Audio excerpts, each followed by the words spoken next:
Outside these doors, not very far from here, you could hear the sounds of the protest that have been going on for over a month here in the Washington, D.C. area. I understand those young people who are taking to the streets to express their rage. They are angry, and they have a right to be. They are seeing wrongs in the world, and they want justice. I was born in Montgomery, Alabama. Need I say more?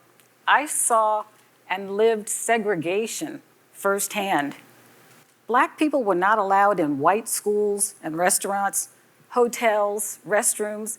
We were not allowed to use water fountains that were set aside for white people.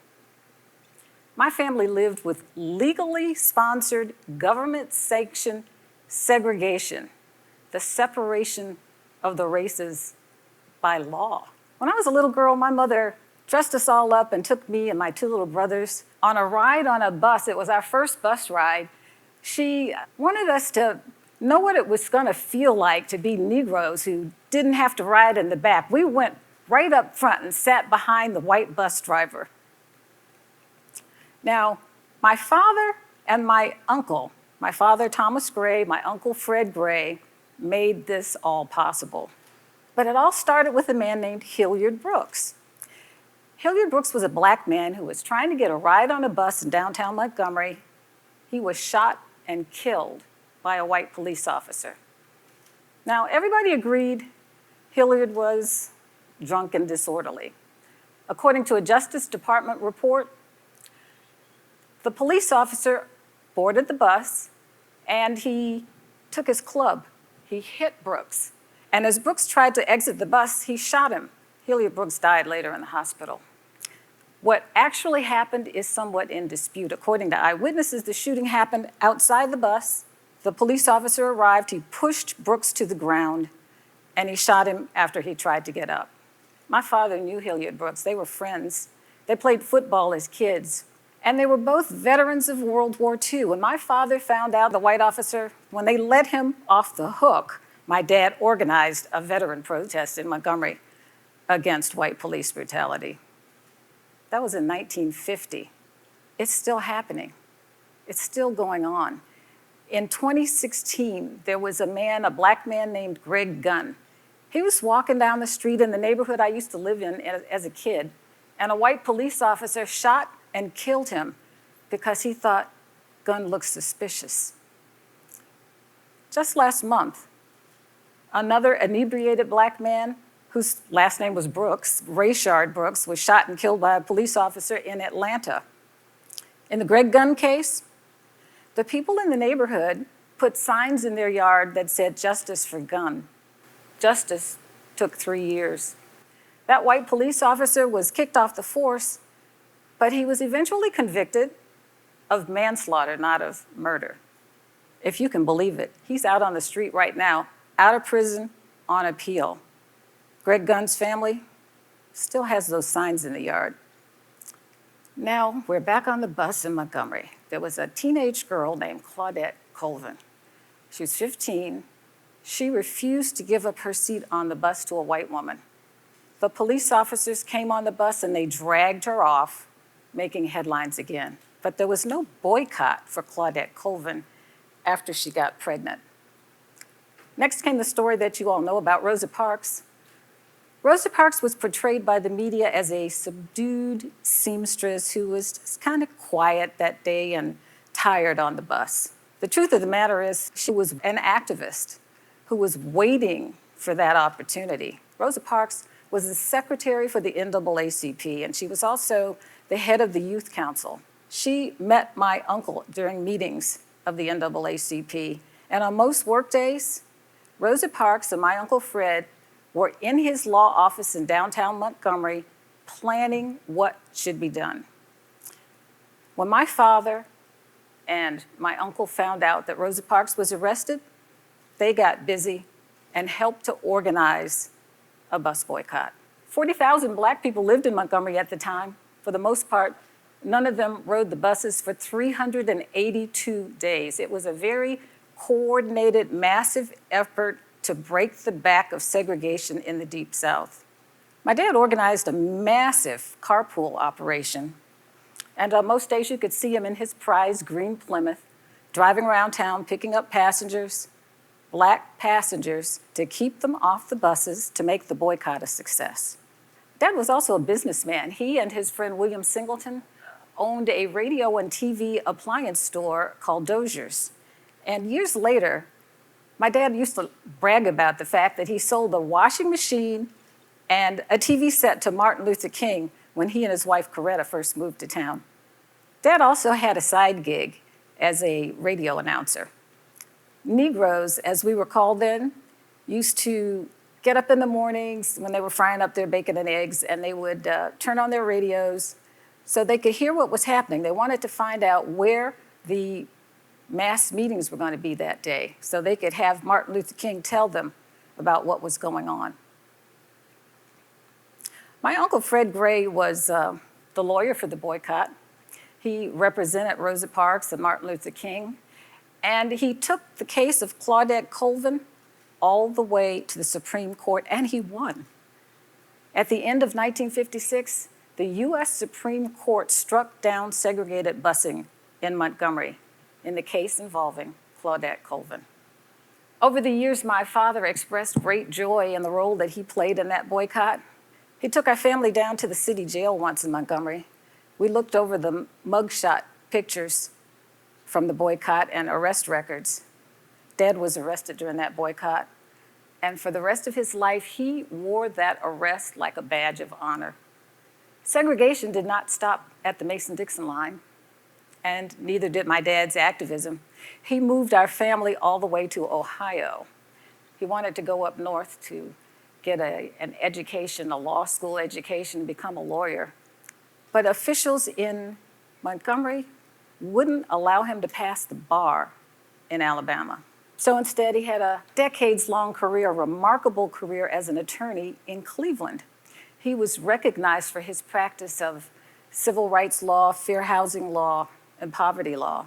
And Cleveland had a really nasty habit, like a lot of those big cities up north, of steering black people into ghettos. Well, my dad litigated against a really stubborn pattern of racial segregation in housing in Ohio. And he was honored over the years for his activism and his involvement.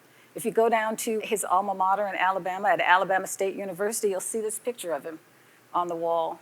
Posthumously, during the 60th anniversary of the boycott, the picture says, "I was there."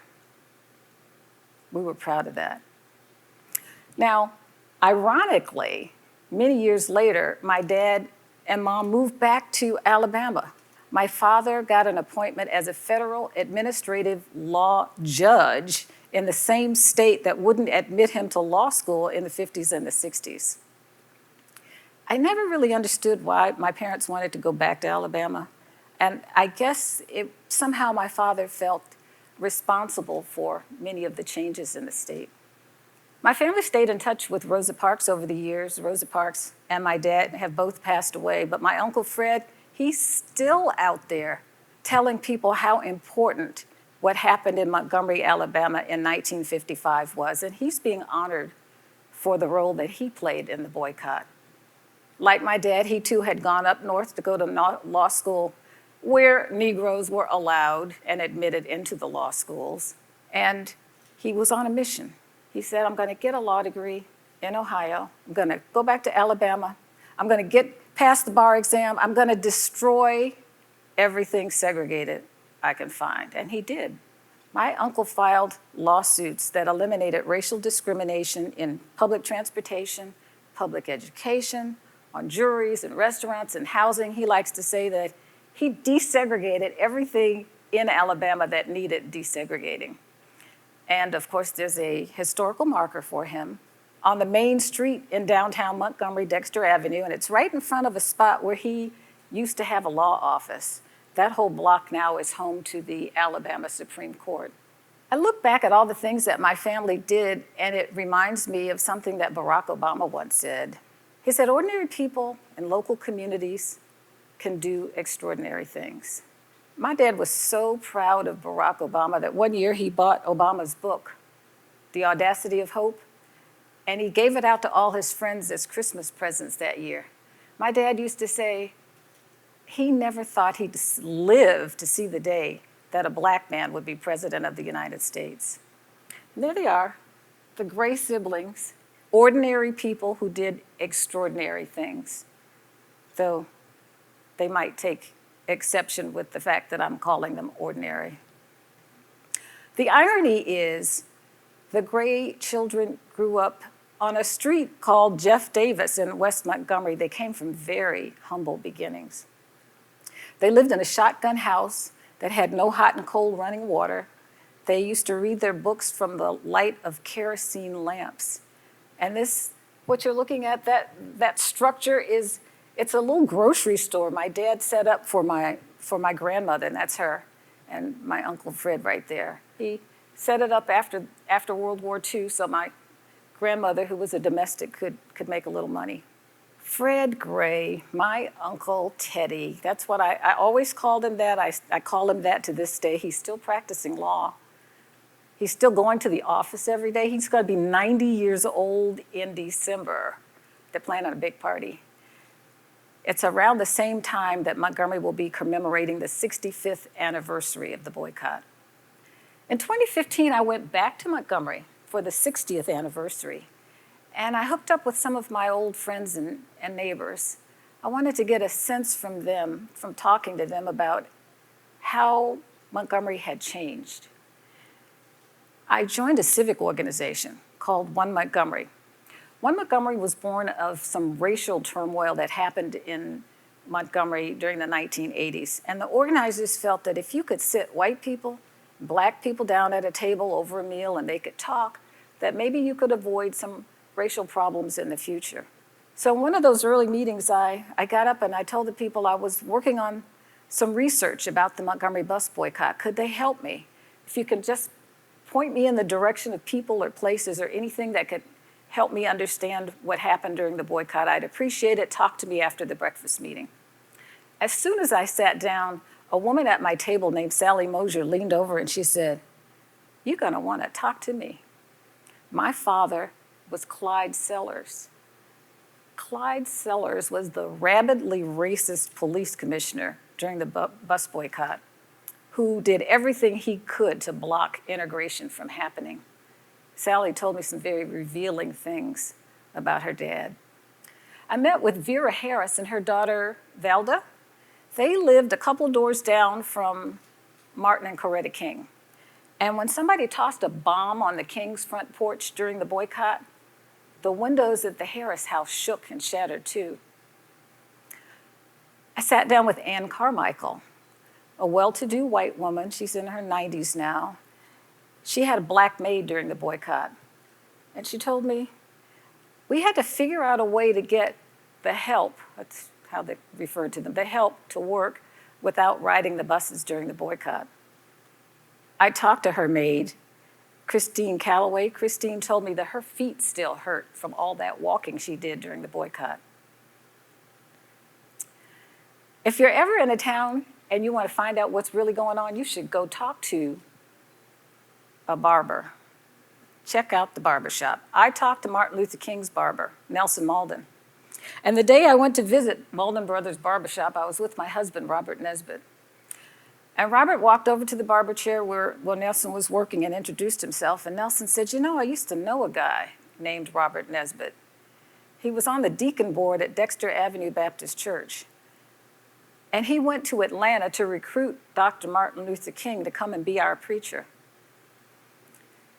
Nelson told me some really funny stories about Martin Luther King and some funny stories about his tipping habits. People think, well, they're surprised to learn that there were white allies during the boycott back in the 50s. Like this guy, Reverend Ray Watley. He was a Methodist minister. Well, he's still alive. He's 100 years old now, but he was run out of town back then because he was preaching about the evils of segregation from his pulpit. Reverend Watley was also a member of an integrated group, a human relations council that used to meet sometimes in the basement at Dr. King's church. And the Gratzes, these are my favorites. Reverend Bob and Jeannie Gratz, they pastored an all-black Lutheran church in Montgomery. They were lifelong friends of my parents, friends of Rosa Parks, and they were about the only white people I knew back then. They had a lot of children. They used to visit our house all the time and bring the kids, and they played cards, brought pinochle and bridge with my parents, drank a little wine. We played with the kids. They were supporters of the boycott, and they were punished for their activism. The Ku Klux Klan tossed a bomb at their house on 3 separate occasions. Fortunately, no one was ever injured or killed. And back to Claudette Colvin. I went up to see her at her apartment in the Bronx in New York. Claudette told me that she could never really get and keep a job in Montgomery after the boycott. She was ostracized, and she always felt as if Rosa Parks had stolen her thunder. But Claudette is finally starting to get her due. She's been recognized in the congressional record, and if you go up to the Bronx, there's a street named after her there now. Claudette recently moved back to Alabama so she could be closer to some of her relatives. Almost 65 years later, Black people no longer have to be concerned about where they sit on a bus. But I was. When I went back to Montgomery in 2015 for that 60th anniversary, they rolled out some of those vintage buses, and I sat right down front, and I felt a little pride. And I thought, my father and my uncle helped make this possible. So all those folks out there on the streets protesting right now, Black ones and lots of white folks protesting what's going on, they're on a mission, kind of like my father and my uncle were. But they're starting to see some little signs of change. There have been some calls for bans of chokeholds and no-knock warrants, attempts to make bad police officers accountable for their misconduct by making it easier to sue them. Some big companies are now talking about putting Black people on their boards of directors. We are at a moment of reckoning, the cusp of a new civil rights movement. And in conclusion, I'd like to say, ask yourself, where will you lead change, and how can you make a difference?